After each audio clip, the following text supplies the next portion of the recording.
दोस्तों स्वागत है टायरन जुगाड़ के एक और नई वीडियो में। और आज हम सभी लोगों से बात करूंगा, अगर आप सभी लोग इंस्टाग्राम लाइव अर्चिव ऑप्शन के अंदर शो नहीं होती है तो ऐसे में क्या करें, आज मैं सभी लोगों को बताऊंगा। अगर आप सभी लोग अपने इंस्टाग्राम पर लाइव गए हो और आपने लाइव एंड करी करने के बाद सीधा अर्चिव पर गए और वहाँ पर लाइव शो ना हो तो क्या करें, जानने के लिए इस वीडियो को बिना स्किप करे देखें और कहीं पर भी इस वीडियो को एक लाइक भी करते जाएं। चैनल को सब्सक्राइब करने के बाद एक बेल आइकन आती है, उसे प्रेस करते जाएं।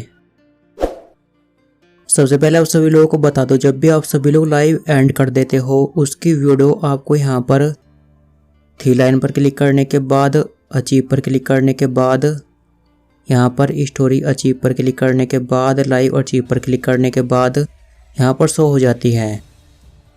अगर आपकी लाइव यहाँ पर शो नहीं होती है तो बस एक सेटिंग को कर लेना होगा, उसके बाद में आपकी लाइव यहाँ पर शो होनी स्टार्ट हो जाएगी।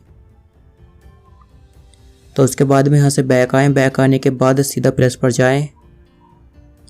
जाने के बाद यहाँ पर लाइव पर क्लिक करें। क्लिक करने के बाद यहाँ पर ऊपर की साइड में कोने में सेटिंग का आइकन मिलेगा, सीधा इसी पर ही क्लिक करें।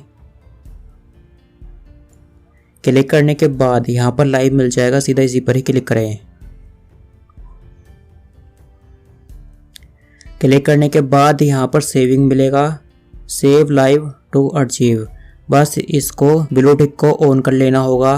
जैसे ही आप सभी लोग इसको ऑन कर लेंगे उसके बाद में आपकी लाइव आपकी अर्चिव के अंदर शो होने लगेगी, यानी कि सेव होने लगेगी। अगर यह वीडियो पसंद आई तो इस वीडियो को लाइक करें। चैनल को सब्सक्राइब करने के बाद एक बेल आइकन आती है, उसे प्रेस करते जाएं। मिलते हैं एक और ऐसी नई वीडियो में, तब तक के लिए आपका धन्यवाद। जय हिंद।